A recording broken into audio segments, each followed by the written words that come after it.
Welcome to the Hollywood Outsider, an award-winning weekly entertainment podcast. In this episode, we're going to talk about changes we need in the movie watching experience, both at home and in movie theaters, review My Dead Friend Zoe, and discuss a little change going on in the world where James Bond now has a cinematic universe. Let's get on with the show.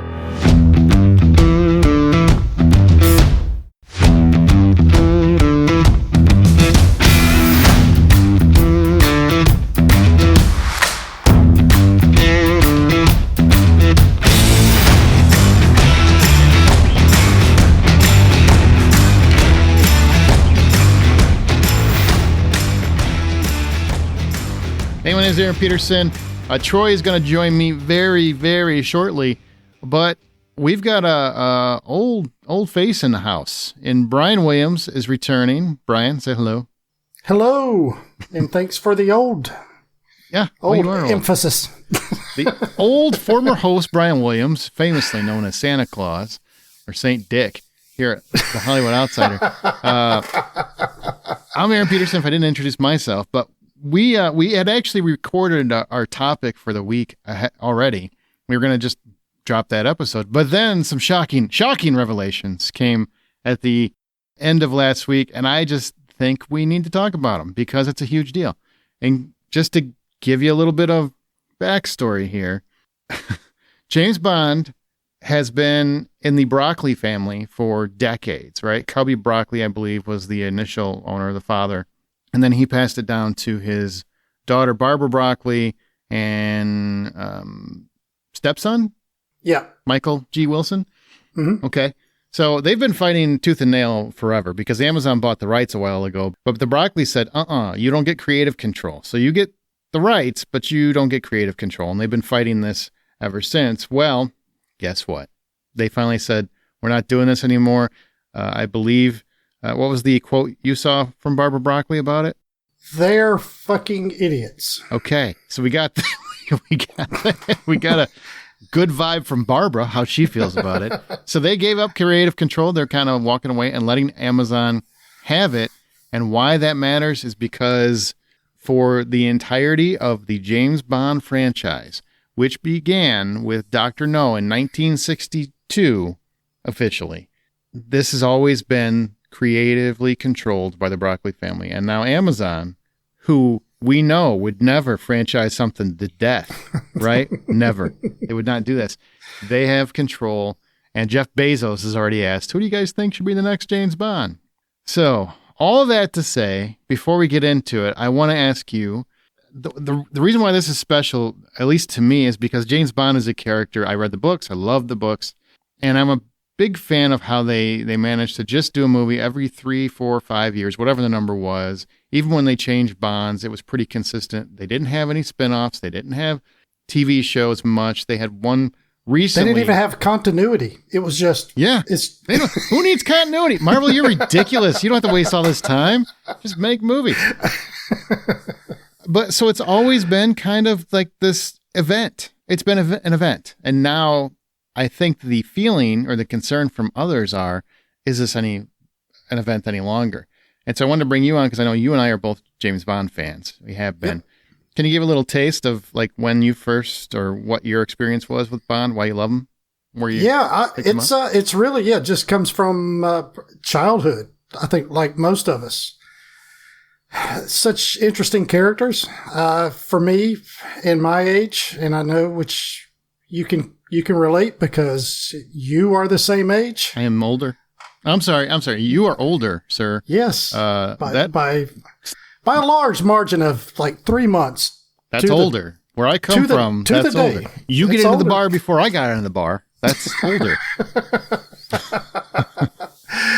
But yeah, I think it was obviously there's a cool factor. It's just usually introduced to you by maybe an older, like a parent, friends or something like that.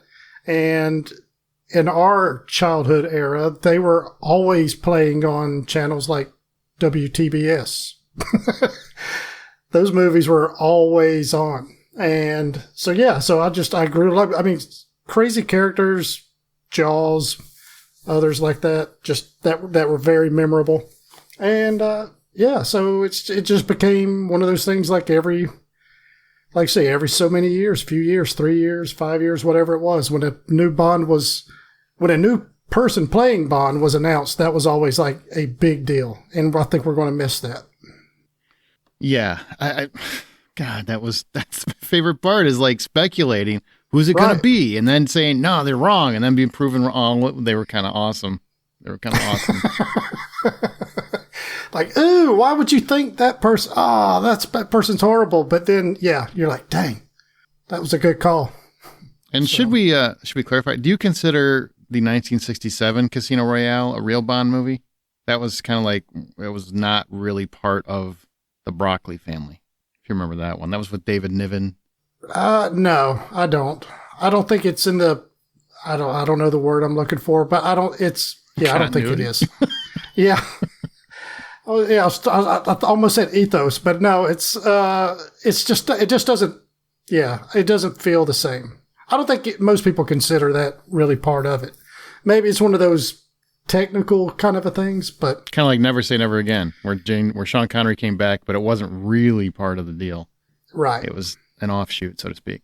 So we have had several James Bonds. We've had famously, and these are the official James Bonds, if you will, Sean Connery, George Lazenby, who was very underrated, in my opinion. I thought he was actually pretty good. Yeah, Lazenby. And he was Australian.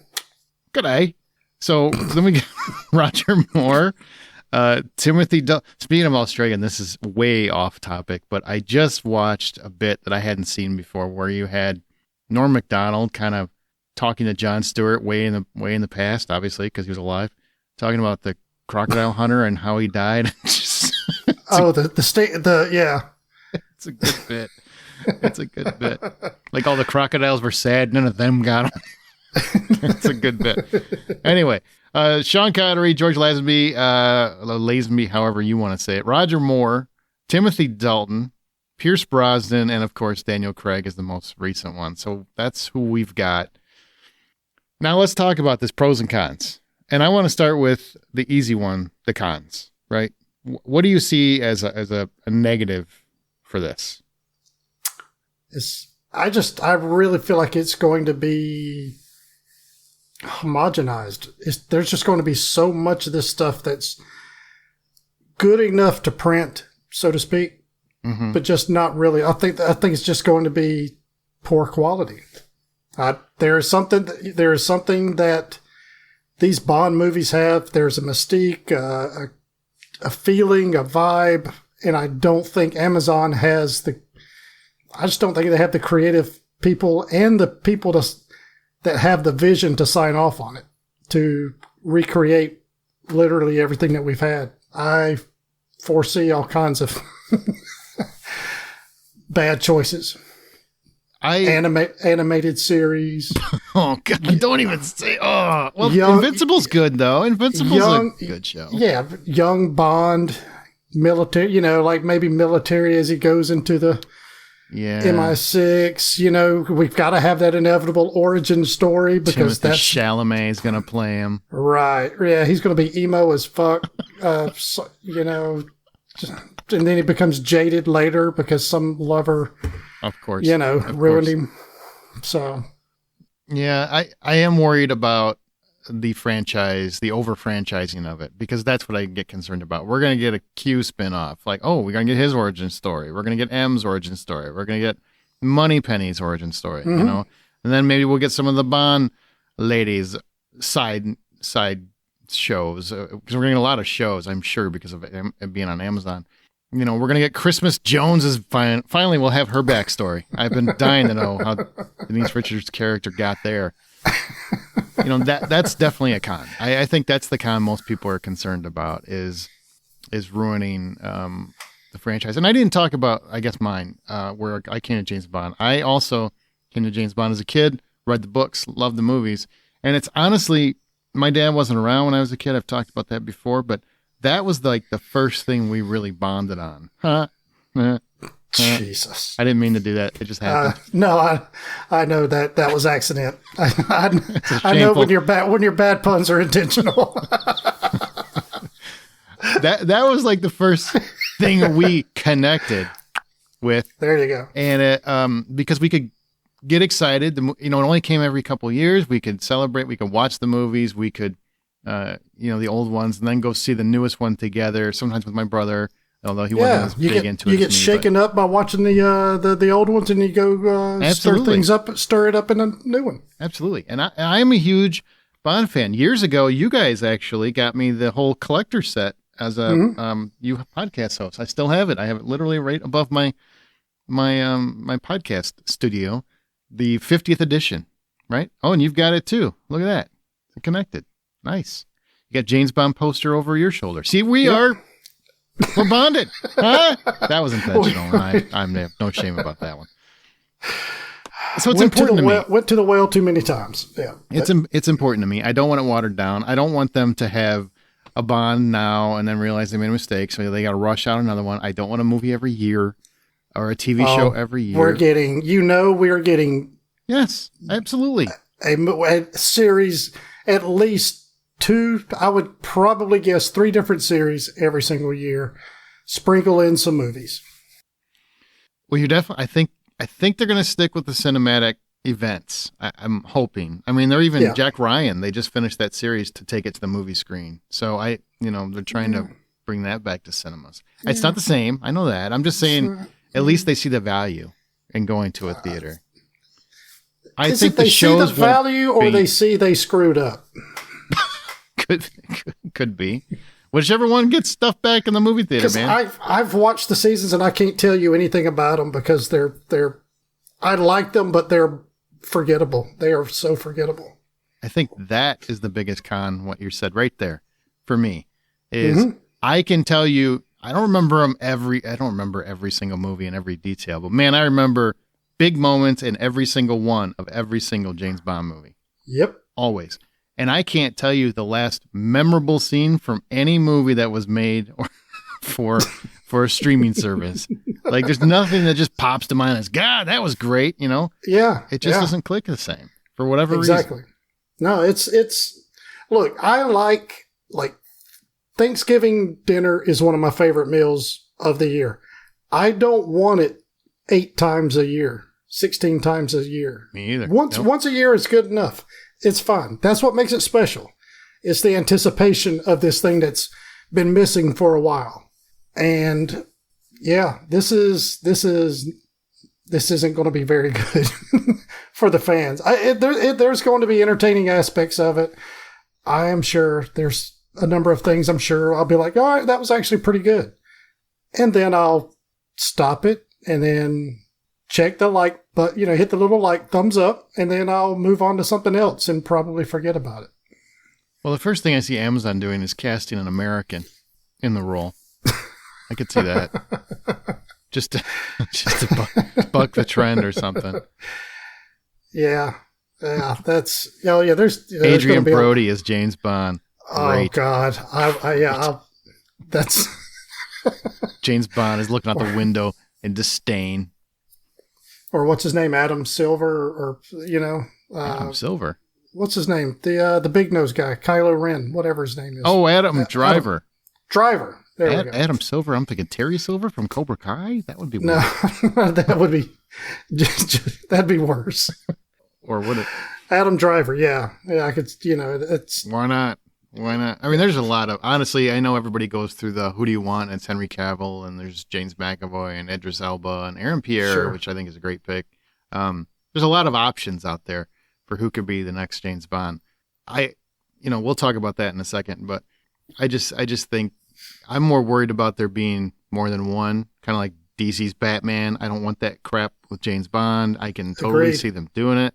Yep. I could see a young one on the screen at home, and then you got the adult daddy version in the movie theater, and that concerns me. That just concerns me. But on the flip side, they have finally made one of my favorite book characters, Reacher, has come to life in a great way. I love what they've done with that show. I just don't see it in the same vein as James Bond. James Bond is a whole different level to me. That's a high bar as far as I'm concerned. Exactly. So, any other cons before we try to find some pros out of this? I think that's really going to be about. I think that's really it. I think that's the biggest. I think that's really just the biggest fear with this is just how it's going to be treated because, James Bond is about that. There's that mysterious, that charisma. It's just all that stuff that you get. Again, it's a lot of it is that anticipation. That it's the fact that this is a special moment because they only come out every so often, every few years at best. And yeah, I think that's really the biggest fear is that, Amazon has got really a spotty record with their series because this Lord of the Rings mess is not one of your favorites. No. I've tried watching it 3 different times and I just can't do it. And they love to pay for something and then not do well with it. Yeah. Just over. And that's what they're doing here. It's costing them $1 billion. At £796, which translates to right about $1 billion. Yeah. That's what they paid for Lord of the Rings, too. Is that what you're talking about? Yeah, or both. You're talking about both. That's what they're talking about, James Bond. God, so that's twice they paid $1 billion for something. Yeah. And do you know how much they paid for MGM? They paid $8.5 billion, which is about double what the market was calling for. They've got the money. Because we're all paying them so we can get our shit faster. So, I get it. They've got money. Good for them.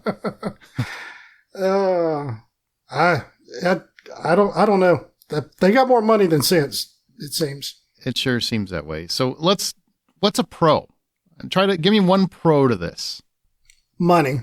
More money behind the movies? Yeah, there's the opportunity to have some really unique and special movies. Of course, one of the hallmarks is special effects, set pieces, locations, the actors, the choreography, the fighting, all of that stuff. They've got unlimited resources apparently. So the opportunity is there to really make some very high quality stuff. It's just a matter of will they do that? So I think lots of it's and they've got a real opportunity to have their own real landmark franchise. I don't quite think the Lord of the Rings thing is sinking in. Reacher's being pretty well, but this could be a juggernaut. But this could even just go beyond that. It better. If James Bond isn't bigger than Reacher, I'm going to be pissed. And I love Reacher, but come on. Yeah, James Bond's just a cooler character. Now, I guess this is another, I don't know, is this a con? I don't know if this is a con, but you tell me. Do you think in this day and age they're still going to have like the same kinds of female character names? Like, Holly I think it'll be no stuff like that. I don't think they will be as audacious. Yeah. That's the word I'm going with. Yeah. Yeah. If you didn't know, as bold as some of those names are. God, if you go through them, they're quite the raunch. And that's kind of one of the trademarks. But again, it's the Broccoli family says, okay, this is what we want, right? So they've these are boom. Here's this list of stuff that it's got to have, and Amazon is the only thing they care about is making it as open to the public as possible, and they want to be as very. They don't want to irritate anybody, tick anybody off, offend anybody.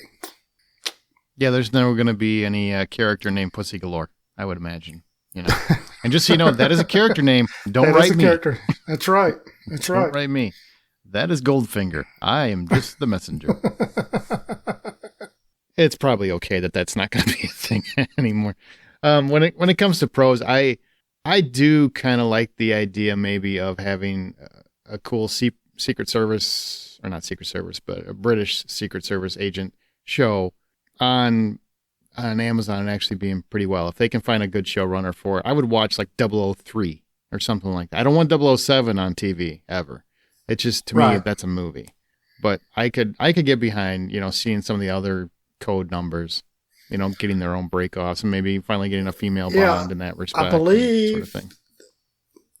The movie Thunderball kind of put into canon that there's 9 00 agents at any given time. I believe so, yeah. And I think one of the books said there was Amazon's 3. going to double that shit. I'm just telling you right now. There's going to be 18. Oh, yeah. It'll be 00123. It'll 0097. Exactly. Yeah.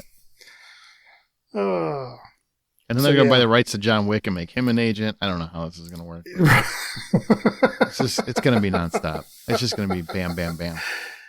What's your favorite Bond memory? Do you have one? I mean, not really. No. I think it's like the marathons and stuff they would have maybe over holidays or whatever on TV where you're barreling through all the different Bond movies. Yeah, you just sit on the couch, and you kind right? you watch them, but then you kind of play and horse around a little bit, and then you kind of come back and you watch some more and, watch some the ski scenes down the mountain and shooting each other. And, going to the moon. Yeah, right. Ridiculous. I remember sitting on the couch one Thanksgiving, Christmas, sometimes around the holiday, and my dad and I were watching a bunch of Bond movies, and it was like, it wasn't all of them at once. It was like Connery, Lazenby. I never say his name right. I don't know what his name, how you say. No, it. that's the pronunciation. Okay, Moore, and Dalton, and it was like all like each one of each of their movies. I think it was TBS probably. But it was like each one of their movies back to back, so you could see the completely different shifting tones from each one. And I remember, because Roger Moore was last, and not Dalton. You would think Dalton would be last, right? But and there was no Brosnan in that one, so maybe that was before, or right around the time when Brosnan was starting to be popular, I think. But they got to Roger Moore, and it was just like a complete, like the brakes just slammed, Like the whole thing just changed completely in terms of tone. And it reminds me, like, I don't love Roger Moore, but I will say he did his thing. He did not care. He was his own Bond for sure. I'm fine with it. I like him. Some of the more memorable movies are Roger Moore movies. Like him or hate him. I will disagree with you, but I will say I do remember it because it was like, oh, that's cool. Connery's just so smooth and cool. And then Lazenby he's pretty cool too. And then you've got, Dalton had his own little swagger to it. Then you get to Roger Moore, and I'm like, what is happening? What is he even doing? Does he think he's in a 70s porn movie? What is happening right now? That's how I felt. Like him. He always had that little bit of sarcastic, smirk-looking smile. I liked him. He's actually one of my favorites. So whatever. My favorite is Connery. Oh yeah. I mean, he's tried and true. 100%. Yeah, he's number one. I don't care who's doing the list, but yeah, and if you have someone else's number one, the list is just wrong. You should probably just scrap it and start over. I would agree with that. Yeah. Now, Daniel Craig, also very good. He's very good. Very good. Yep. Pierce Brosnan, very good. Like, they're all very good. I don't have a problem. You didn't? Oh, you're shaking your head a little bit. He's your Roger Moore for me, right? No, yeah. I mean, if I was weakest, look, if I was ranking, yeah. All right, so Connery, I'd say Connery, Moore, Craig. I'd say yeah. Then I'd say Pierce. I guess Lazenby would be last, just because he only had one shot. He only had one shot. I mean, I don't know the last time I actually watched that to even Dalton doesn't even qualify, or what? Oh no, Dalton's got to be. Yeah, he's probably after Craig, before Pierce. I think he's underrated. He's not as. I do think handsome. He's underrated, and I think the movies were the problem for him, more so than Heat was the problem. I think he was a good Bond. I would have Connery, and then I think I'd have Pierce. Actually, I love Brosnan's Bond. Okay, and then I go Craig, and then who do we got left? That's about it. I mean, there's Roger Moore, Lazenby, and that's it. Dalton. Dalton. I would probably have Dalton above Moore. I would have Moore above Lazenby. I like parts of Moore. There is something like I admire the swagger. I really do. Like he just committed to whatever he was doing, even if I didn't always love it. But his movies, the funny part was he was oozing with something. It just not sure it was all sex appeal, but it was oozing with something. His movies were fun. They were fun. They were always ridiculous. Fun. I mean, anytime you watch Austin Powers, you're like, that stuff came from Roger Moore movies. Yeah, that's a Moonraker scene or something. Yeah, exactly. So final question, and then I'll let you get out of here. But final question. Whatever. Or hang out forever. I don't know. You're going to be here for episode 600 coming up soon. You're damn right. You got to start drinking. So if you could pick one. Oh, shit. Yeah, if you could pick one. I'll give you a 3 if you want, but I'm saying put one of them at the number 1 slot. Who would be your James Bond? Who's your top picks for James Bond? I'll tell you what. Yeah, I'll my top picks in no particular order. Okay. Aaron Taylor Johnson. Okay. I've not, because 2 of these guys on my list I've not been fans of until the last maybe 2, maybe 3 years. Okay. All right. Aaron Taylor Johnson is one of them. I've been impressed with the stuff he's done lately, and he's grown on me. Theo James is the other one that I've not cared for mostly. Okay, but that's interesting. He's a better actor than I think I would have given him credit for like a year ago. Yeah. And again, same thing. Last couple of years or so, I've kind of seen more of the acting and less of the kind of the stiff, bored actor, vanilla, just kind of boring guy that he has been. Henry Golding. Just to throw a little bit of a mix up. Okay. I like him. Interesting. From the Crazy Rich Asians. Mm-hmm.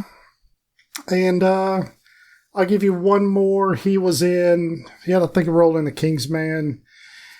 He was in The Iron Claw. He played David Von Erich, Harry Dickinson. Harry Dickinson. That's one that I know who you're talking about, but that's like quickly. A dark horse. That's a dark horse. Low probability, like whatever. But he's got the height. He was in the what was the Sexy Time movie with Nicole Kidman. Oh, Baby Girl. Something. Yeah, baby girl. Something. Whatever. Eyes Wide Shut Part 2. Whatever. You know. I heard she loves milk in that movie. I haven't actually seen that one. I would give you Aaron Pierre. I don't know if you know who that is, but Rebel Ridge was on Netflix earlier last year or late last year. Okay. I think he's great, and he actually is British, I believe, so you don't even have to make an accent. Then you have, I'm sorry, I don't think Henry Cavill's a guy. I know everybody's talking about Henry Cavill. I think he's getting too old. Yeah. And I don't think he's as good of an actor as I would like him to be for that role. That's very fair. There's a certain type of charisma that Bond has, and I'm not sure that he has that. Mm-hmm. He's got a boatload of other stuff. He does. He'll be fine. Yeah, exactly. I wouldn't be mad if he was cast or anything. It's kind of, I hate to say it, but he's bad luck at this point. I feel like the guy is just kind of bad luck. He's not his fault. He's not doing anything wrong. He's just had some bad luck. He's like a bigger version of Taylor Kitsch, who is a good actor, and he's been in what should have been really good movies or well accepted movies. However, he's got a pretty long run of what some people would say were failures. I would disagree with him. But, I would too. But that's good. But like that. But it's how does this equation work? Because it doesn't make sense. You've got a good looking guy that's a good actor with a good property. Mm-hmm. What happened? And everything, apparently. It just exploded. Yeah. It was combustible. Yeah. So my number 2 would be Richard Madden, Rob Stark. Really? I really like him a lot. When you see him, oh God, I can't remember what it was. He did a show, Bodyguard. Bodyguard was the name of it. Oh. Bodyguard was a show where he was not ultimately like really a good person, and he acted the hell out of it. He's done Cinderella. I know he can do the charm. He's done a little bit edgy, so I'm not worried about that. He's done that on Game of Thrones and stuff. But I'm telling you, he's a better actor than he seems. How tall is he, though? Who cares? They can shoot. They shoot Tom Cruise doing Jack Reacher roles. They can fuck. And okay, people complain. But I don't think I almost said so many things right there. James Bond needs to be of a taller stature. Huh. Look, how tall is Richard Madden? I don't think he's very tall. Probably 5'10". That's tall enough. No, it's not. I think you're overthinking this. I think he'd be just fine. Nope. I think I'm just fine. But here's my number one. You want my number one? And I mean this from my heart. Tall. This is what I wanted to be James Bond for a long time. James McAvoy. I love James McAvoy.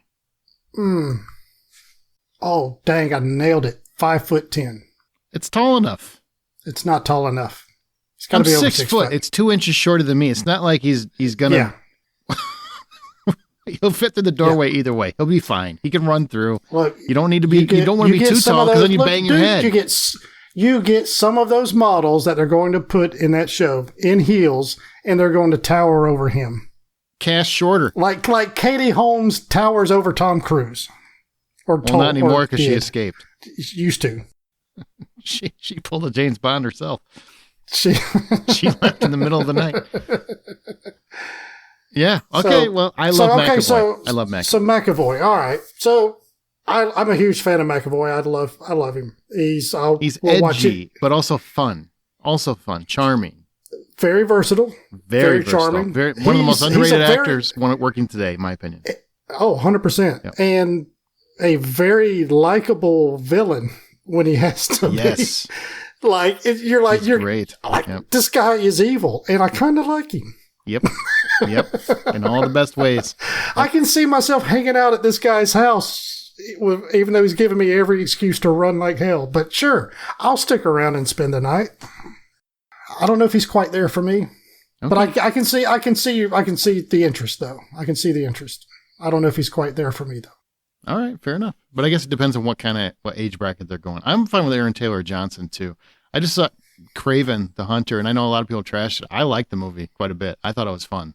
Okay. And he's got some charisma in that bad boy too. Although he does every time he walks like Zoolander a lot. When he's walking into a room, he's just thrusting his pelvis everywhere. But still, I liked it. I did like it. I kind of referenced at least whatever the role that I kind of compared him to, I guess, for say comparing to Bond is the Bullet Train role. Okay. The one with Brad Pitt. Sure. Yeah. That was very as good close as close as just about anything he's done to James Bond. But that's kind of where I could see the calm intensity, just that like we're chill, but I'm about to whoop your ass kind of, and then I'm going to go have a drink and bang the hot chick.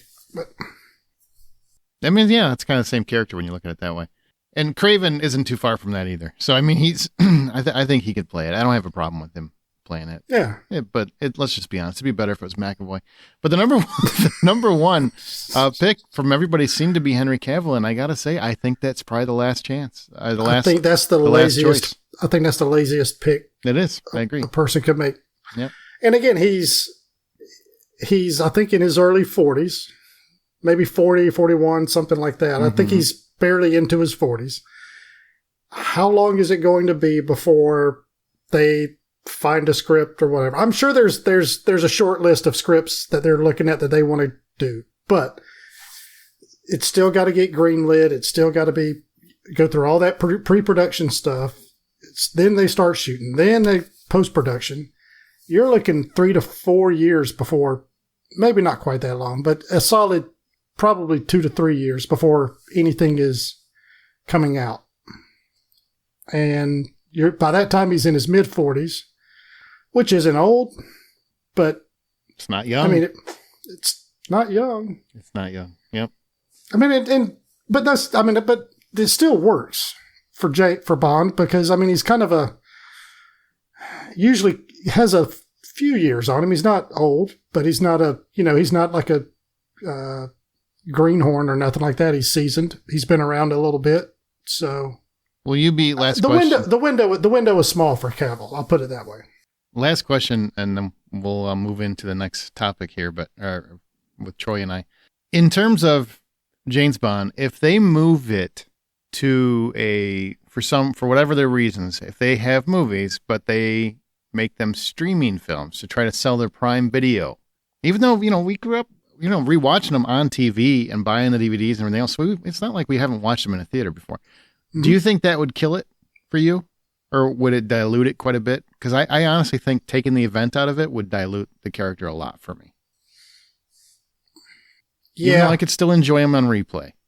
Yeah, I mean, look, yeah, it's most of the times that I've watched them have been on TV. So it's not like it would be a new feeling. But yeah, there's something about that event. Again, it's that anticipation. It's that going to the movies and sitting there, you got your popcorn and, the lights dim and fast forward through the 30 minutes of trailers and advertisements. But okay. But then the movie starts. Yeah, exactly. And it's a fun moment. And it's one of the few things that you can really get excited about in movies these days, or at least for me. And bond with somebody else. Like my son and I passed that on to my son. My son and I both just geek out over James Bond now. Right. It's something that's close, brings us closer together in a way.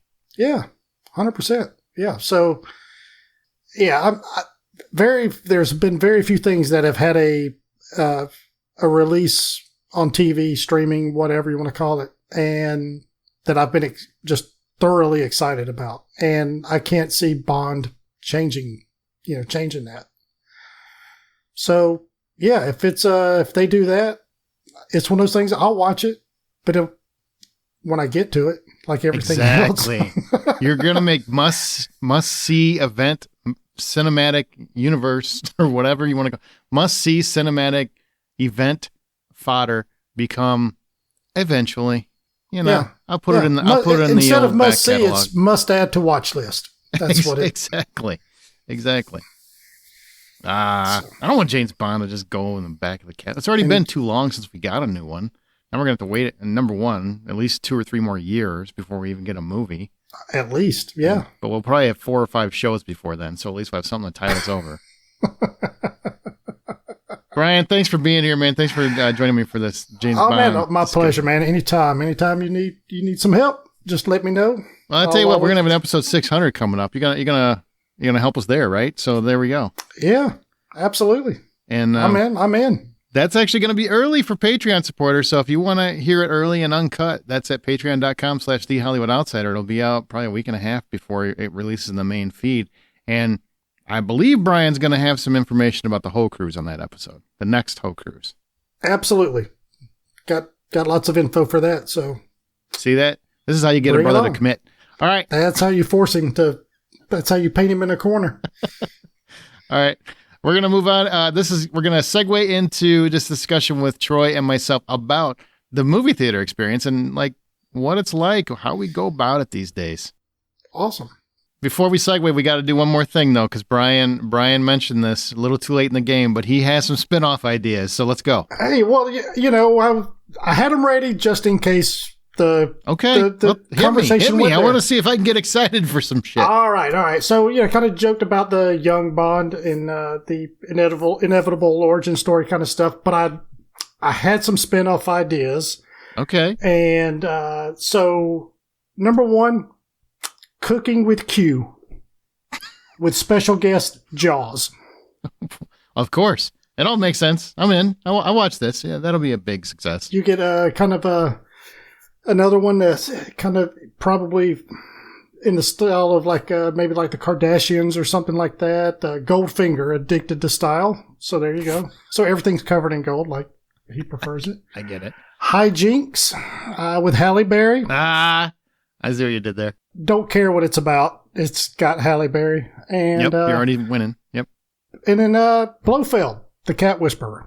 So it's just, just some of the stuff that I kind of partly could see happening with Amazon, and we may be getting some crazy stuff out there. I'm sorry I asked. Let's go into this conversation with Troy and myself.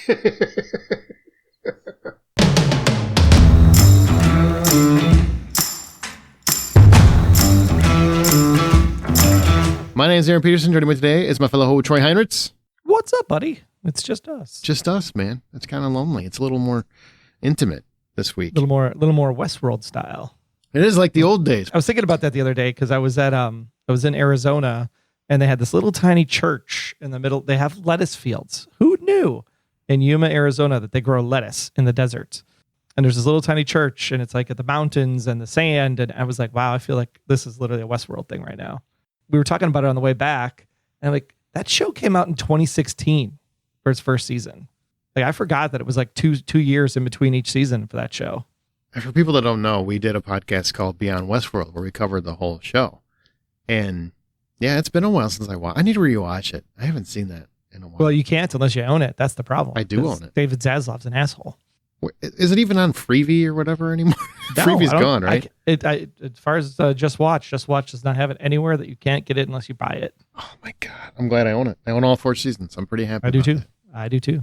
I do want to go back and rewatch the first season. The first season of Westworld is kind of like the first season of Lost. Perfection TV. Perfection. Yeah. Just brilliant. And then they did get a little too into their own supply. Season 2 got a little bit too heady for their own good. Season 3 was interesting because season 3 actually played off of a concept of the original movies, which is where we actually got the podcast name for it. There was a TV show in 1980 called Beyond Westworld, and it was the robots infiltrating the real world. The real world. Speaking of the real world, right now it's kind of a lull. Right? The Oscars are almost here. By the way, check. There might be an Oscar contest. Go to thehollywoodoutsiders.com and see if the Oscar contest is there. There's going to be a chance to win some digital codes, I hope. Amanda, if you're listening, make sure that's up. But also, we thought, you know what? We got that coming up. We've got a film festival coming up. You know, we've got a lot going on. We've got our 600th episode coming up. Huh? Oh my gosh. How is that possible? And if you're listening to this now, I will tell you it's going up early for Patreon supporters. So if you're a supporter on Patreon, go to patreon.com/thehollywoodoutsiders. If you support us at, I think there's $3 or $5 tier. I don't remember which tier. You'll know when it's there, which one it is. But you'll get early access to that, as well as it'll be the unedited version. So anything naughty we might say won't be on the main feed. That's all I'm saying. So that's coming up. That's pretty exciting. But so we thought let's just talk about something that's interesting. And I thought maybe how about changing the movie watching experience? Because people love to bitch and complain on the internet about the movie theater experience, as well as some people don't like the home theater experience. But first, I got to talk to you about this because you and I haven't talked about this publicly. Oh, okay. I don't even know if we talked about it privately. This happened like a month ago, right? There was a U.S. Democratic congressman, I believe, or lawmaker of some sort. Martin Mooney was his name. And he is trying to, I think he's a senator, state senator of Connecticut, was trying to get a bill passed. I think it was Bill 797. So yeah, I don't think that's the number. And he's trying to get it passed that demanded that theaters either ensure future listings for movies have an accurate time for when the movie begins or advertise several times when the previews start and the actual movie begins. Basically, he was saying that it's an abuse of people's time. Now, I get the concept. I would also say, well, then are we going to have this for doctors? Are we going to have this for dentists? Are we going to have this for mechanics? Like, this could extend to everything that's in the service industry. How do you feel about this idea, aside from the fact that we have actual people that are being paid by us wasting time on this? But do you think this is something that should exist? Maybe not legislation-wise, but just in general. Yeah, the hard part with legislation is how it's all written. And so I like your concept of when they say services must be on time, or do they have to say specifically services in an exhibit hall must be on time? So it's all dependent on how you word this thing. Yeah, yep. And I think it's a matter of like, is it really the time of the thing that's at issue, or is it the number of trailers or length of trailers, or there's all kinds of different ways this could be argued on the floor, which is why it'll never see the light of day. But I agree. Like, we should have, like, the start time is posted for the movie. We know there's 20 minutes of trailers. People are coming 20 minutes late now as it is because they know there's 20 minutes of trailers. So let's just say if the movie starts at 7, the movie starts at 7, and show all your ads up until that point beforehand. So you're all for it. I'm all for changing the way that we display the movie times. Yes. Making it into a law, not so much. Yeah. Well, as soon as you do that, I mean, this will happen. You'll have legislation for everything. I don't need legislation Exactly. for everything. I don't. I do. Look, I get it. You know, when Maria Nunez is over, you want the movie to start, right? That's fine. Outside of the normal AMC theater ad or Regal theater ad or whatever that they have to play. But I do agree, because there are times where trailers They just don't go have to on play too long. Nicole Kidman. I'm already there. Man, we've had that conversation 100 times. They She's never going away. They don't have to play. Go buy Coke and popcorn at the snack stand. I'm already in my seat to watch the movie. I did it already. Why do they play that right before the movie starts and not? I don't know. I don't get. Well, you know why? Here's why. Because everybody knows that the movie doesn't start until 25 minutes after the actual start time. That's when they're freaking showing up. And you and I see this every time we go to a movie, where people are rolling in 15, 20 minutes in, because that's what everybody expects now. So I guess maybe I can see your point. Or people that Aaron that show up a half an hour before the movie so they can watch all the trailers. I like the trailers. Eats about 3/4 of the popcorn, goes back out to get a refill so he can actually get the butter and the salt in the right place. Are you freaking judging me right now? Or are No, you, I'm just saying you got it down. feel judged. No, I would love to have your ability to go back out of the theater once I'm seated. Once I'm seated, I'm fucking there. Like, do not make me get up again. I'm not committed. I'm not committed until Nicole Kidman's My committed. recliner is in its place. I got a blanket. I'm good. Like, lights out. Take a nap for the half You don't hour. bring a goddamn blanket into the movie Sometimes theater. I do. No, do you really? Yeah. If I go to a Saturday morning, 10 o'clock in the morning kind of show where I'm like, Wearing your Crocs, yep, your moo-moo. my Crocs and my socks. Socks with the Crocs. That's awful. It's just, so we agree it should, okay, you can post it. I think right now, what does it usually say? Previews usually are 20 to 25 minutes or whatever. The movie actually starts 20 to 25 minutes after the start time to the previews or whatever. I get it. I think it's kind of hard to lock it in, because then they'd have to lock in the previews and then they can't jam in an extra one or two. But they could get it pretty close, right? If they really wanted to. They could say expect 20 minutes of previews. If you sit through one trailer, because it's an extra 4 minutes or whatever, not such a big deal. But they do say that now. Usually in the app, it'll tell me that. It'll say expect 20 minutes of trailers. I don't need Mr. Mooney making somebody tell me exactly when the movie starts. But I think they need to say they need to see something in the app that says like 7 o'clock is the posted time for the trailers to begin, or just a blanket statement that says times posted are when trailers begin. Just so people know, they're not confused between like, is it a 7 o'clock movie or is it a 7:20 movie? Because it's not so much that I care about like when it starts. What I'm doing is if it's 20 minutes of trailers and it really starts at 7:25 and it's an hour and 50 run time, blah, blah, blah, the movie's going to get out at X time because I got to go do 4 other errands afterwards. Because that's going to determine which movie I actually pick. Because I might pick an earlier movie because I got to get shit done. That's true. I mean, that's fair. It is very, I will say, as someone who goes to the movies every single week, I love the movie theater. Sometimes it can be irritating to have plans because it can be difficult to plan around it. Because even when they say 20 minutes, sometimes it's 30. Lately, it's been really ridiculous. I will concede that. Yeah, and if it's like a 7:30 or 8 o'clock show at night and it's already a 2-hour runtime, and you're like, that's already 10. Now it's 10:30. Yeah, I get it. It's hard to plan. You got babysitters and stuff. And then 10:45 if you stay for the after credit stinger. Fair enough. Okay, fair enough. Make it a law. Go ahead, Congress. Go do everything else. It's weird. Might as well. Okay, so what we're going to do is we're going to go through both the movie theater experience and then watching the movie at home experience. So the movie watching experience as a whole, kind of like what your experience is, the issues you do encounter, and then the other person is going to suggest how to improve it, whatever those issues are. Got it? Okay. Okay. So this is where, so the first two you get to speak, and then the third one, you got to listen. Fair enough? And accept. I didn't say accept. No, I didn't say accept. You don't have to agree with anything I say and vice versa.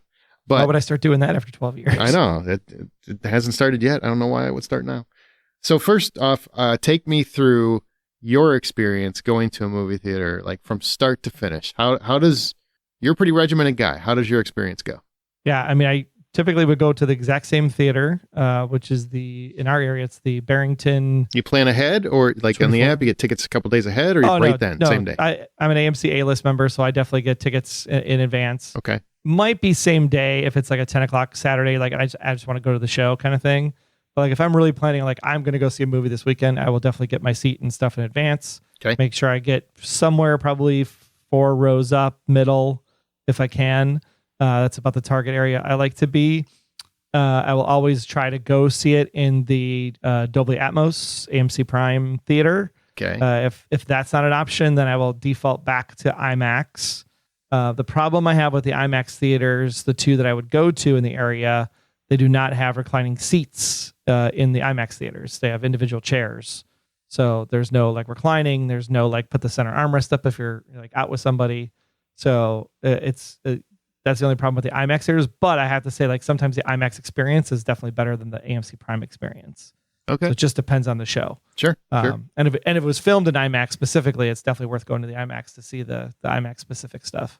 And then I always park in the exact same place, basically to the left of the theater as you're coming out, because then I know exactly where my car is. It's also the doors that are outside of the bathroom. So when I go to the bathroom after the movie, I could just exit the doors rather than have to go back to the center lobby. So you're usually going to the same theater every time. So I'll usually go in the same theater all the time. And then when I get there, I'm really annoyed, but I heard that this is supposedly changing, that I do have to show my ID with my AMC A-list ticket stub. They're very, very specific about it. The other theater that I could go to, they don't ask for the ID ever. So that's a theater thing because they've always supposed to have asked. They're supposed to. Yeah.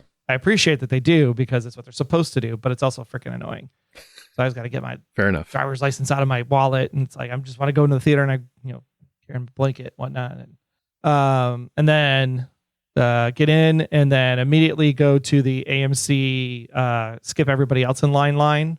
So I can get my popcorn, and I always order the Stubbs line. Line. Everybody else is in the regular old peasant line. You're just like, sorry, peasants. I'm an important person. Just hold up a minute. It's like that's got to be what first class feels like. I have no idea, but it feels like that's what it would be like. Sorry, my popcorn's better. And while I'm standing there, it's a good distance from there to the actual counter. So I am frantically going through my AMC app to make sure I activated all the rewards possible, because I never activate them until I'm ready to actually order something at the concession stand. And then I'm like, oh shit, I got like $5 here. I got to get that activated so I could use it. Get up to the counter, and then I always order the kids pack, because the kids pack gets me a water or a soda and a fruit snack. And the reason why I use the kids pack is because it comes in a container, a box that is not filled to the absolute top of popcorn. Wait, explain this to me. Explain this to me. So you do what now? So the kids pack comes in a bag. Okay. The bag gets set inside of the cardboard box with your cup for your drink and your fruit snack. And so then I take the cup out, close the opening where the cup indentation was. I take the bag out and I dump the bag of popcorn into the box.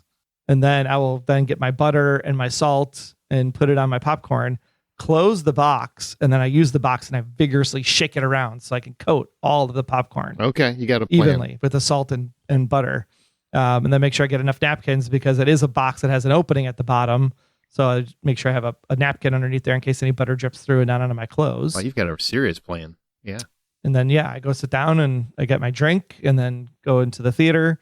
I get myself all comfortable, and I can't sit back too far, because if I like recline fully, I will fall asleep guaranteed. So I got to make sure at least I'm feet are up, but not all the way up, and then get a little bit of a sit up, kind of recline sit up motion in order to stay awake. And then I will probably finish the popcorn by the time Nicole Kidman comes on. And then always wait till after the credits, or do you check aftercredits.com or something? The minute the movie is done, then I pull up aftercredits.com, see if there's a stinger. If there's a stinger or something in the middle of the credits, then I'll stay. If there isn't, then I get up and leave. Okay. And I throw I throw my trash away in the trash container. I do not leave it on the floor. Oh, I hate that. I hate people that do that. You know, I realize that they can clean up after you, but you don't have to let them. You know. No. Yeah. It's already bad enough that there's probably popcorn from me. There's probably popcorn all over the place because I devoured that thing like Cookie Monster. So. Honestly, the kids pack popcorn volume is like more than enough for a person to have for a show. You don't need the giant. I disagree, bars. Sir. I think it's okay to have 16 pounds of popcorn. I don't really have a problem with this. It's not the 16 pounds of popcorn. It's the 16 pounds of butter that you have to put on it because of how much popcorn there is. That's fair. And in order to get to soak through, because I don't get up from my seat to go back out and do that halfway through the trailers like you do. I don't do that. That's not why I go out. It's usually because the thing's almost empty, so I need more popcorn. Oh my gosh. I don't relayer. I don't do it in the middle. I don't need that middle popcorn thing. I've got a pretty good system, and we'll get to my system when I get there. But so what issues do you encounter? Like, what comes up? Phones, people, prices, what is an issue for you? Yeah, the pricing thing is still a little bit weird. I think it's a little grossly overpriced to go to the theater for the movie. Okay, for which part? For the A-list, for the ticket, for food, like if I were to, what? I would say this. I'm not opposed to charging what they charge for like a Friday, Saturday night after 5 p.m. or 4 p.m. or whatever it would end up being. But like, we don't need discount Tuesdays. Every Monday, Tuesday, Wednesday should be a discount day. Thursday, the new movie comes out, charge full price. Totally fine. But Monday, Tuesday, Wednesday, let's extend the discounts to Monday and Wednesday also. Like there's no one at the theater. Like I went to a show the other day on Wednesday. I was the only one literally it was a showing for one. Well, Tuesdays are very popular. Tuesdays are very popular because they're $7. Yeah. Is it 7 now? Or it's not 5 anymore? It was 7. Yeah. Okay. 7 in Chicago, at least anyway. Yeah. I think it might be still 5 by me, but. But do that on Monday and Wednesday, and more people will come to the theater. They don't go because it's expensive. It is super expensive to take a family of 4 to go to the theater and get snacks. Okay, so your issue is pricing. Okay. Always pricing, especially for snacks. I mean, it's popcorn and soda. Like we do not need to charge $15 for a popcorn and soda. And how much is this kids pack? What does that cost you? $7.99. It's actually a pretty good deal. It is a really good deal because you get a fruit snack. You get a fruit snack, you get popcorn and a pop, right? Yes. Can you refill the pop? No. I mean, you could, but you're not supposed to. So you can. All right. Sure. Okay. So pricing on snacks. What else? I don't like to show my ID. Like just to pull it out is annoying. Okay. So like I bought my ticket. You already verified me clearly because I bought the ticket. You don't need to know that I'm coming in as somebody else. It's on your phone. It's on the app. Yep. So like I have a ticket. Let me in. I know AMC A-List is going to be adding the ability to add a 4th movie every week. I think is ridiculous, to be honest. I am not seeing 4 movies a week. Nobody is. They're just trying to add something and give you something that they know no one will use. What I want is the ability to take me and my spouse for $25 a month to a movie once a week for 4 weeks. So 4 movies, that's 8 tickets total. Like I don't need 4, 8, 6, 12, 16. I don't need 16 tickets. I just need 8 tickets. I do wish they had an add-on for that. Like they had a kind of like Netflix does. Netflix does, the main price, then it's like $7 extra or whatever it is. If they had that, like for a family plan, I think they'd be doing bonkers business. Business. Yeah. I'm like $23 a month, $24 a month. I went up to 27. Add a companion for $5. I would so do it in a heartbeat. What if it was like $10? Like they split the difference instead of a full price. 10 feels a lot because I'm already at 25. Mm-hmm. Like if I was at 15 and add 10, like to get to 25, sure. Because that's $12 each ticket, right? That seems to be in line with the normal pricing. So like if I'm at 25, add $5 for a companion. But your companion takes one of your slots. So if you had 3 a week right now, you take a companion, you're really only seeing 1 movie a week. So you're kind of burning that extra one unless you want to go by yourself on a Saturday morning at 10 o'clock. Okay. But yeah, I would love an add-on option to add a person. Aaron already has a list. So like the whole entourage thing, I love the entourage thing. That's great. Add people to my entourage. We buy movie tickets together. Like that part works amazingly well. But yeah, just add a companion. $5. All right. Any other issues? Do you have any issues usually when you're in the theater? Yeah, the concession, like if you buy popcorn and a drink or whatever, fine. It's like the other hot food and stuff. Like that time, there needs to be like a counter that says like your food will be up in 5 minutes or 10 minutes because it's like it's depending on when you get there. Okay. I gotta wait till I have my chance to tell you how to do this. I mean, yes, I could order it in advance on the app and everything, but I don't know if I want that until I actually get there. Then I'm like, oh, I smelled pretzel bites. Now I want pretzel bites. I might not want pretzel bites 4 hours in advance. Fair enough. But they could just put up a thing that says like your pretzel bites are ready in 5 minutes or 10 minutes. So I know, could I go to the bathroom while I'm waiting for these pretzel bites? Could I go fill up my soda while I'm waiting for how long do I have to stand at this counter? Like to me, that's a little bit of a wasted time there. The other thing that I really dislike is the, both in the black theater, the AMC Prime theater, and in the red theaters, the normal theaters, they have the 2 chairs together with the armrest that can be pulled up in the middle, right? So you pull the armrest up in the middle, and then you want to recline, right, and cuddle with your person, and so you're cuddling, but the freaking armrest doesn't recline with the rest of everything. So if you recline too far, the armrest is like in the way and it's like digging into your back when you're trying to like put your arm around your sweetheart at that moment. Well, I'm not 14, so I don't do that. I'm there to watch a movie. You don't go and cuddle with your wife? No. Why don't you cuddle with your wife? Because I want to watch a movie. You should cuddle with your wife more often. I want to watch a movie. No, I don't want to cuddle. I don't want to be talking to me. I don't want all these distractions. You know what? That was 15 minutes and you're not even watching the movie yet. Like what? That's a lot of stuff. That's what I'm saying. Like we're cuddling for like 20 minutes of trailers and my shoulder's already like blown out because this armrest is in the way. All right. Any other issues? Do you have issues with patrons or anything? The people that complain about other people, they're spending too much time looking at the other people. I do think that's a factor. Yeah. Like if you're watching the movie, you barely see it. The only thing that distracts is when it's somebody like in your peripheral vision, like in the row, they like turn the brightness on their phone, like super bright because they were trying to get up to like find something in a purse or find the exit because they want to walk out to go to the bathroom or whatever. Like, but I don't usually pick up on anybody. Like I think in the theater that I go to, the rows are tiered in enough of a way and shallow enough that I'm not seeing the row in front of me check their phones. Mm-hmm.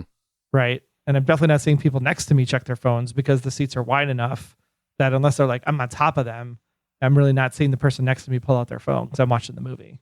All right. So yeah, no, the times I go, I don't run into like the kids yelling or screaming. I don't run into a bunch of people that have destroyed the theater because I don't go to the theater where all the kids go and destroy and like popcorn everywhere. I tend to go to a pretty nice theater in a very nice neighborhood just so I can have that clean experience. Oh, aren't you fancy? I don't think it's fancy. I just think they take better care. The theater is run by a really nice person. They take really good care of the theater. Well, here's what I'll tell you. So, and it's not at a mall. That's the key. I think that was a lot. But I agree with you on the prices. They've gotten a little out of hand. I think AMC just raised their prices again. For me, I've said this before. I said that on the show. Ticket prices haven't really gone up, but like $1 in the last 10 years. It's true. They haven't. It's true. Concessions have gone through the roof. That's where all the expense is coming from. That's where, if you take a family, it's going to cost you blah, blah, blah. That's because concessions have gotten so high. I am with you. I recommend A-List. You and I both have it. Very beneficial. I would love a family plan for people to save a little bit of money. Will they ever do it? I don't know. I am a big fan of, for the popcorn, because popcorn is like $10 for a large bucket now.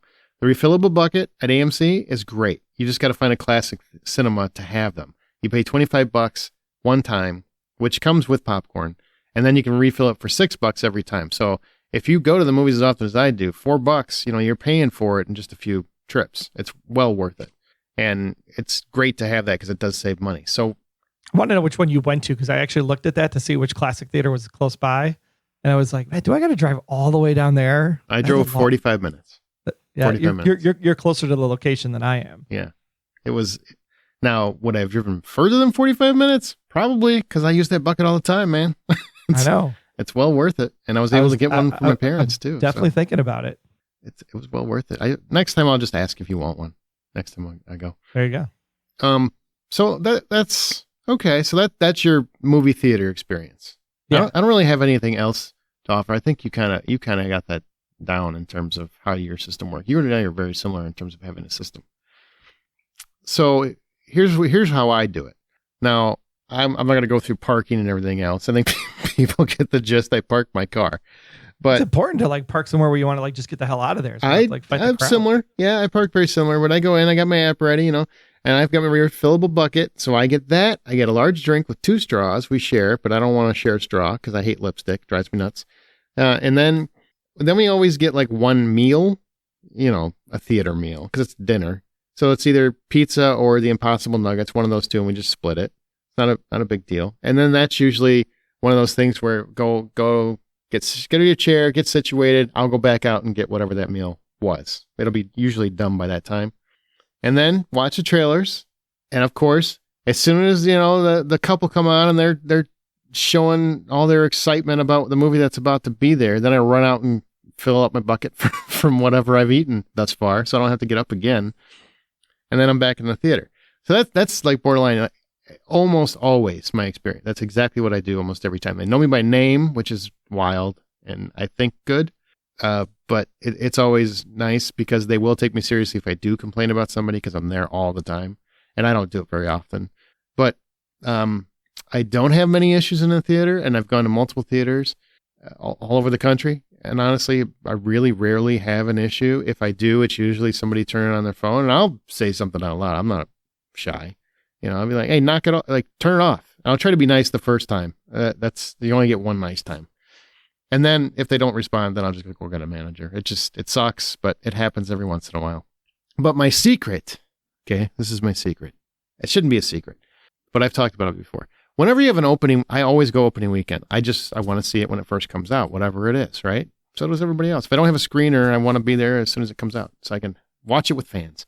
And I never go on Friday or Saturday. I do not like going Friday or Saturday because that's usually when you get families and they're bringing their kids. And I adjust to that expectation. If I know there's kids in the theater, I'm going to appreciate the fact that they're kids. They don't bother me.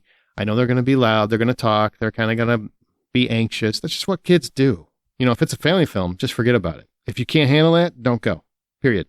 So I go Thursday nights open because they always have early shows. A lot of people still don't know this, and I don't know why they don't know it. We've talked about it plenty. I know a lot of other people that do it. But if a movie comes out Friday, they actually will have Thursday night releases. So at 7:00, they'll have an early release. They call them previews. It's basically the old midnight shows. That's almost universally when I will go to see a movie. And almost every time, no problem. Because the people that go to those shows are the people like us and like you listening probably that just want to enjoy the movie. So they don't want to deal with assholes. That's why they go on Thursday, because it's not families. It's not date night. It's just, we're excited about this movie. We get to see it a little bit early. Let's go check this out. It's that audience. It's perfect for that audience. So I love it. And outside of that, I don't get candy or anything. And just try to enjoy the film and, wait for Nicole Kidman to tell me all about the magic of movies. Blah, blah, blah, blah, blah. And I try to figure out why she looks so different than she did when she made this thing. But my God, she looks different. So, and then I'm done. That's it. So no, I really don't have major issues. I don't have major concerns, but that's my movie going experience. And it's kind of interesting that we're so kind of aligned, and I'm curious what other people do in terms of their movie going experience. But I think we've already told them a couple things where they could hopefully improve it a little bit by getting A-list. I can't rave about that enough. I think Regal has a similar thing, but you pay a flat amount and you can see several movies a week. You can Cinemark does as well. Yeah, it's great. It's a great plan. And honestly, if you're worried about prices, that's the way to go. And if you don't want to spend a lot of money on concessions, I will tell you, if I go to a movie by myself, I don't really get concessions. I don't. When I go to South by Southwest, I see 3 or 4 movies a day. I don't get concessions. It's just, I just like watching movies, and I can watch them without popcorn. I just don't want to, usually. I think it depends on if there was like a dinner or something before the movie. Like if there's a dinner before the movie, I'm not getting concessions. Sure. Saturday morning, 10:00, maybe I'm not getting concessions because it's kind of early, but. Now tell me about what is it at home? Well, before we move to home, like the real question that everybody has asking on their minds is how much butter? Oh, and let's be clear, people, we don't have ArcLight cinemas where we live because ArcLight is the only place that actually has butter. So butter substitute. Yeah, butter substitute, fake butter, chemicals. Fake chemicals. I am so good at this. I have it mastered. I have a system. Number one, I always use a napkin to touch that salt shaker. Okay. I don't trust any of you. None of you. I just don't. So I do a little shake, try to keep an eye on it. I don't want it crazy. I don't like a lot of salt. And then I just, put a little dab and do a little shake, man. I've got my own rhythm to it. Everybody's got their time limit. And I think mine's about a good 3 seconds. And I don't do it in the middle. I just do it right on top and then just do a good shake. Is that a 1 second shake, or is that a 3 second and then shake? Well, because I used to work in a movie theater, I take this very seriously. I walk over to the garbage can. I shake over the garbage can. So no poor kid has to pick all my mess up. And I give it a vigorous shake, and then I hit the theater. It doesn't coat anything, It coats plenty. I don't like a lot of butter. But you're doing the 3 second draw, so you're actually getting a little soak through. So yeah, there's plenty in there. There's plenty. Because I'm a 1/1000. So just like a 1/1000, you're done? Yep. That's very little.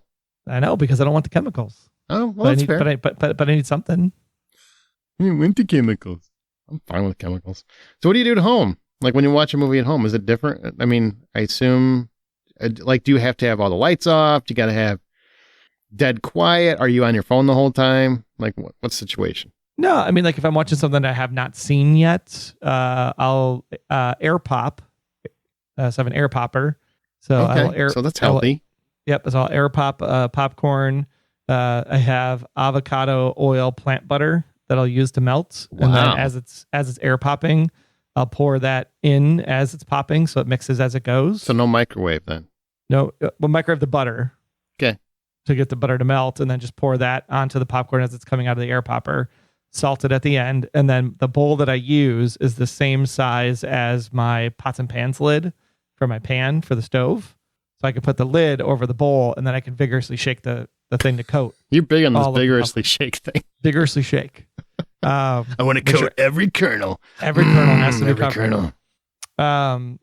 Grab a pop or some kind of drink or something, and then I'll come up to my office on my 55-inch, and I'll sit down. I have a little pull-out thing for either the recliner, it can recline, or the couch has a little pull-out footstool, so I can pull that out and put my feet up. And yeah, then it's usually one light somewhere. You don't want to sit in complete darkness because it's bad for your eyes because of the TV screen colors and the blue light and all that stuff. So yeah, one light in the room somewhere just to give enough ambient light, and then from there, just put it on and go. And then if I don't want to be bothered, I close the door. If I don't care if the dogs come in and out and distract, then I keep the door open.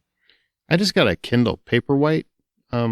This is off topic, but is that a lot of blue light too? The way that's constructed. I don't think it is, because that's why they did the Paperwhite option, was to remove that blue light factor. Okay. Just thought of that. Yeah. Otherwise you don't need the Paperwhite. You just read the Kindle app on your phone. Fair enough.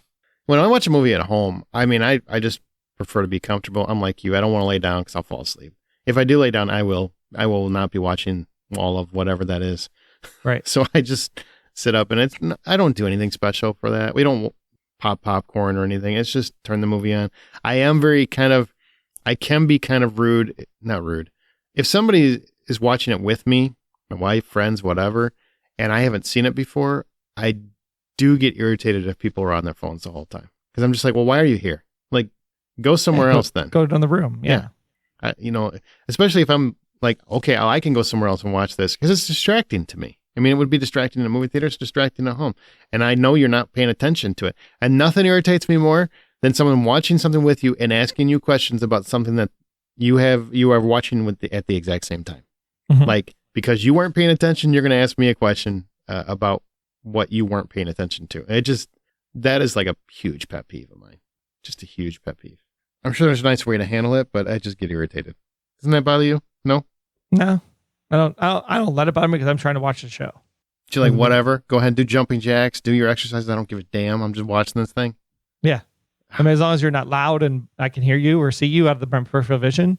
The minute I can see out of my peripheral vision, they're getting a freaking boot. I'm pretty sure my wife finds every bag that exists in the house and ruffles through it if she's not watching the movie that I am. Like if I'm watching, like if she comes home or something and I'm already in the middle of something, every single bag, I'm pretty sure she goes into drawers and pulls bags out just so she can ruffle them, just so you hear that crinkle, so I can't focus on whatever the hell I'm watching. I truly believe that. I've got a friend who his wife vacuums every time he's watching something that she doesn't like. She's like, well, that's just so rude.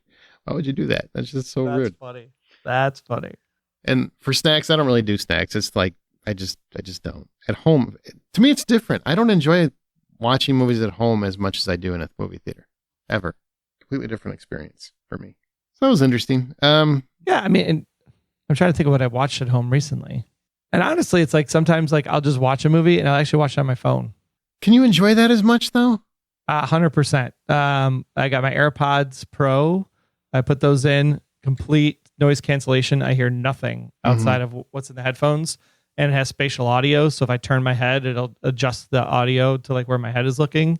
So like that's really cool.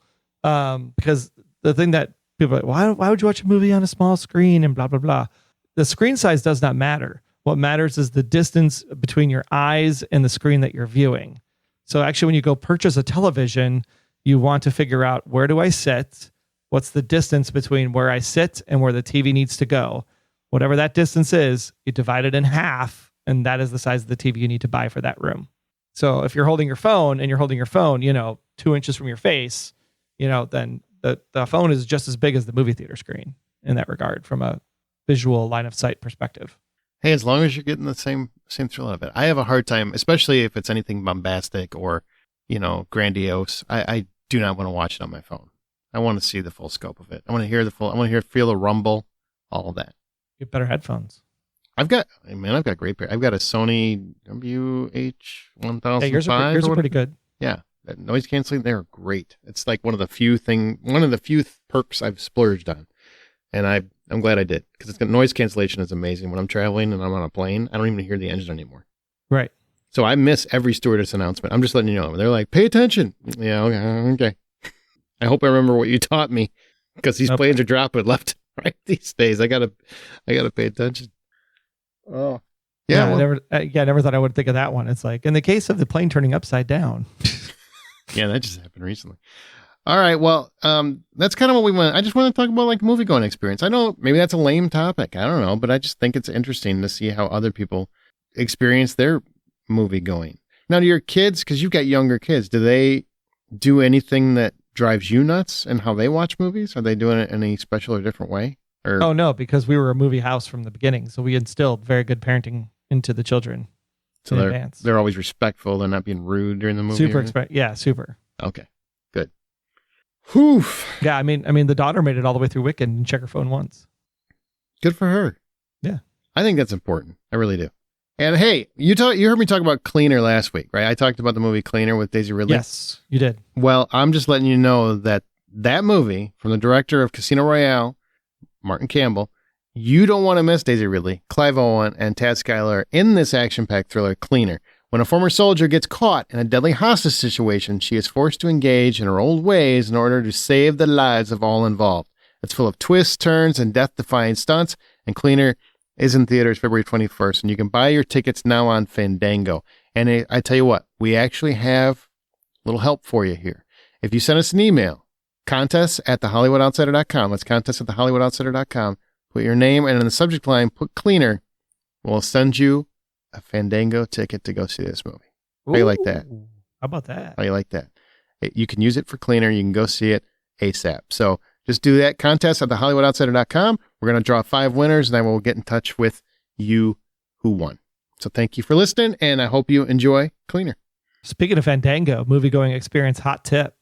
If you connect your AMC A-list to your Fandango account, then you buy your tickets on Fandango, you still get your AMC points. You can use your AMC points in the Fandango app if you have rewards, and you get the $5 Fandango coupon as well after a certain period of time. Ooh. So you can double down if you're using your Fandango account to purchase your AMC A-list ticket. There you go. Bam, little insight. Yeah. Fun tip. All right, well, here's a spoiler-free review of My Dead Friend Zoe. Okay, so My Dead Friend Zoe, I know you had good feelings on this. Yeah. It's directed strong feelings. Directed by Kyle Hossman Stokes, engaged in a mysterious relationship with her wisecracking and dead best friend from the army, a female veteran is summoned to the remote lake house of her estranged Vietnam vet grandfather. And this has Morgan Freeman and Ed Harris in it? Mm-hmm. Mm-hmm. Mm-hmm. I didn't notice that before. That's funny. This is an interesting movie to talk about because I walked into it not knowing much about it. I think it's an unfortunate title, but the title is apropos to the movie that's being told. It's a movie about a lot of things. It's about friendship. It's about devotion. It's about family, and it's about the military. And it really is a love letter to veterans. Sonequa Martin Green, you know her from Star Trek Discovery and Walking Dead, is phenomenal in this movie. She's absolutely phenomenal. Her character is Merritt. She has PTSD because her friend Zoe died. Her friend Zoe is obviously, it's in the title. I'm not spoiling anything. My dead friend Zoe. And the whole film is following her deal with that. And as she's trying to deal with it, Zoe is still very much alive in her brain. So it's her imaginary friend, if you will, as she deals with her grandfather, who's Ed Harris, who's also a veteran. he's going through the early stages of Alzheimer's, and her mother, just that's her grandfather, her mother wants to put him in an assisted living home, and he refuses to go, but can he live on his own? And doesn't he deserve more respect because of what he's done for our country? And then it talks about the differences between veterans, and also there's a buildup because we don't know exactly what happened to Zoe until the movie kind of unveils its final act, and that's where we really get all the layers. But ultimately, this is an absolutely beautiful film, and it has so many layers to it. Full disclosure, my grandfather was in the military. Is the reason I joined the military, so I very much related to Merritt and her plight. And Sonequa Martin Green, as an actor, I've seen her in Walking Dead. I thought she was okay. In a couple things, I thought she was good. I didn't watch Discovery, but she blew me away here. So I don't know if it's just because I haven't been watching all the things she's done before, but she is phenomenal. Natalie Morales as Zoe, even though she's dead, but she's also there in flashbacks. She's wonderful. She's hysterical, but also deep, and she has a really dramatic plight as the movie goes on, and it really, is talking about mental health. Merritt is really struggling with hers because she can't deal with the fact of whatever happened to her dead friend Zoe. And Morgan Freeman, he runs group therapy that she's court ordered to attend, and she just cannot talk about it there, and she has to, or else she will be going to jail or whatever else. So he's trying to get her to come clean. And of course, Ed Harris is just great at everything Ed Harris does. There's nothing Ed Harris does poorly. But as her grandfather, as somebody who's wrestling with, forgetting things, but also he has his pride. He doesn't want to be treated like a child. There's a lot to it. And man, also, Akarsh Ambakar, he plays Alex, who's kind of the guy running the assisted living. He also kind of becomes romantic interest of Merritt's. He's very funny and charming, and it's kind of like a side character, but he's also, everybody makes this movie better. I mean, this is a movie I walked into knowing nothing about it. I walked out of there going, I want to watch it immediately again. I just absolutely loved it. Absolutely loved it. And what was your final score for My Dead Friend Zoe? 950. Holy cow. I just said I loved it. I said it like 3 times. So I know, but I wasn't expecting it. Yeah.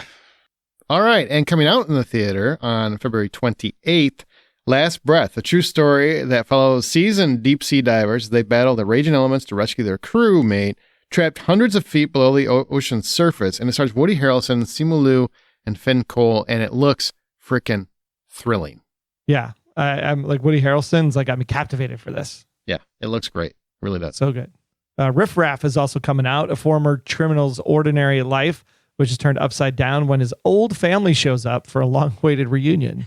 That's the worst. Family. The worst. Well, to close this one out, Troy, in honor of Black History Month, we had a suggestion from Amanda, actually. She wanted to do that, but unfortunately she couldn't be here this week. Just so you know, her puppy paw got hurt. Her puppy's little paw got hurt. It was really sad. So that's why she has a puppy paw?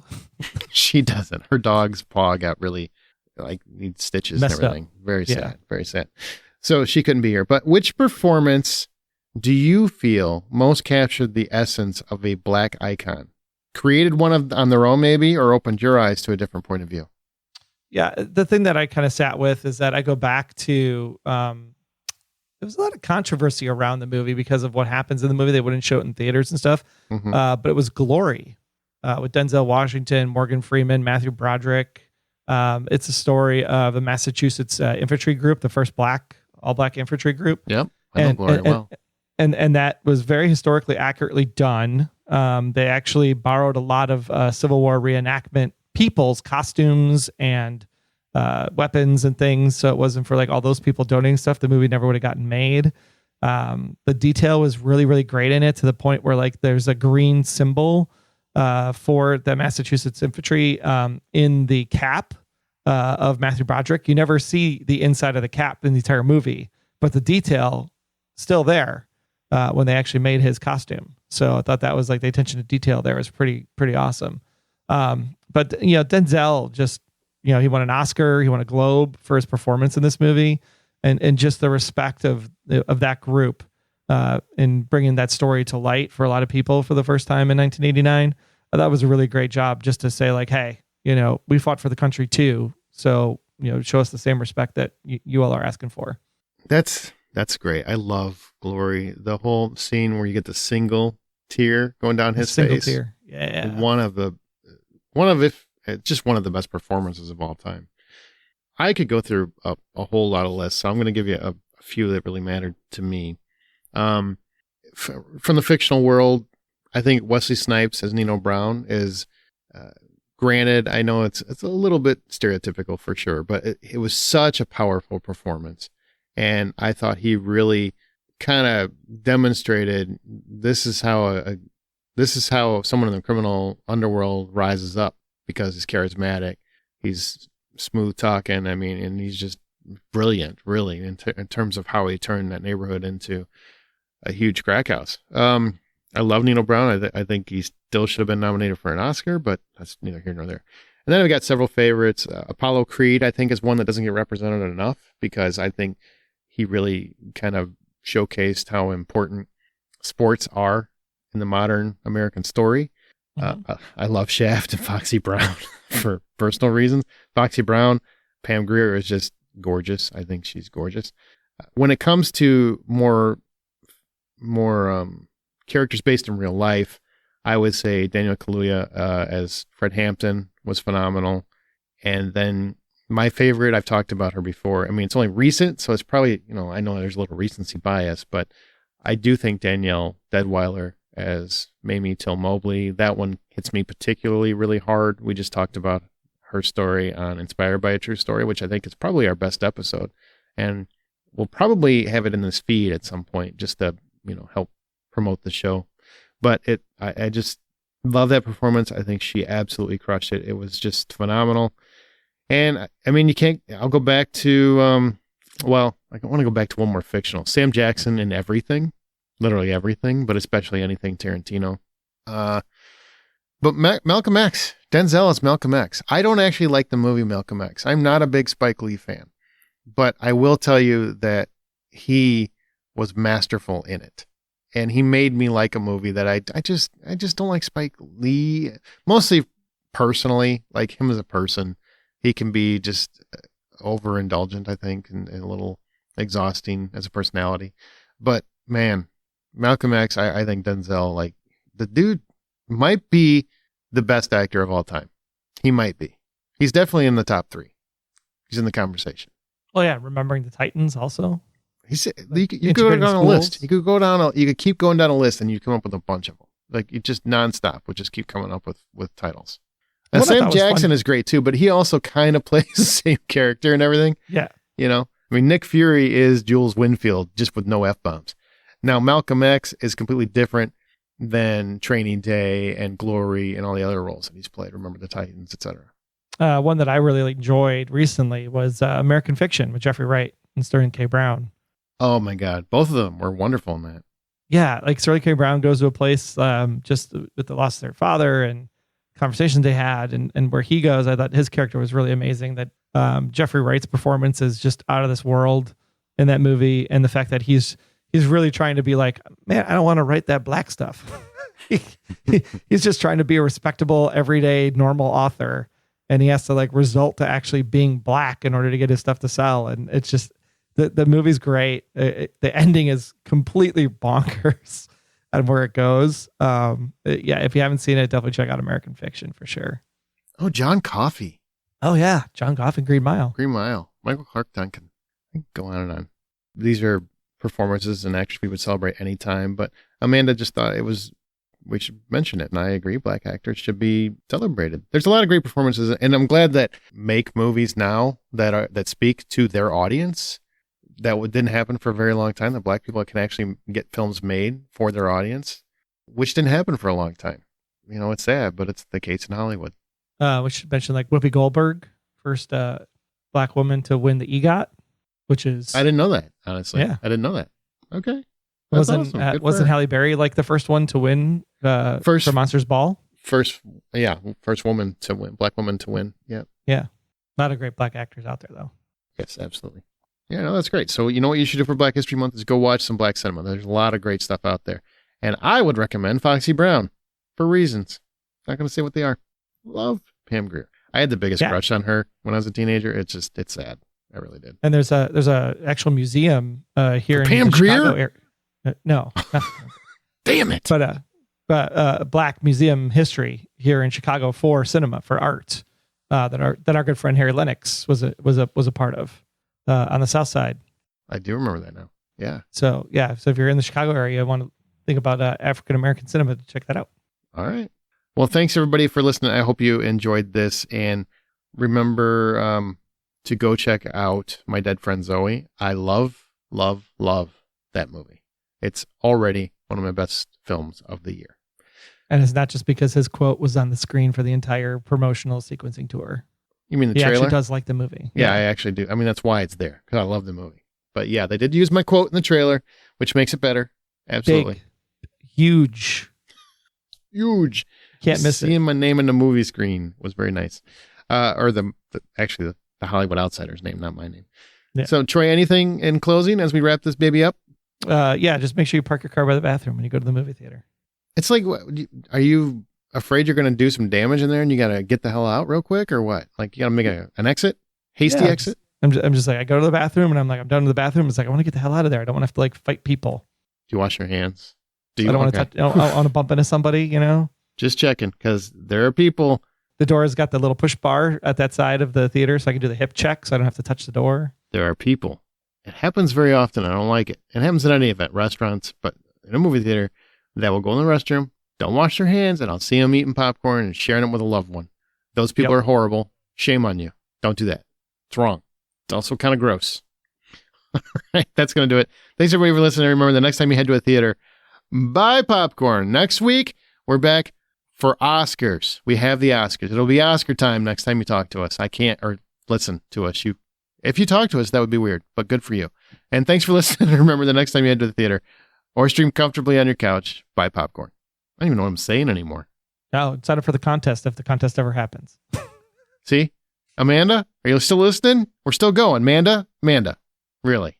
She's in charge of the Oscar contest. If it's not there, it's her fault. TheHollywoodOutsider.com. Bye.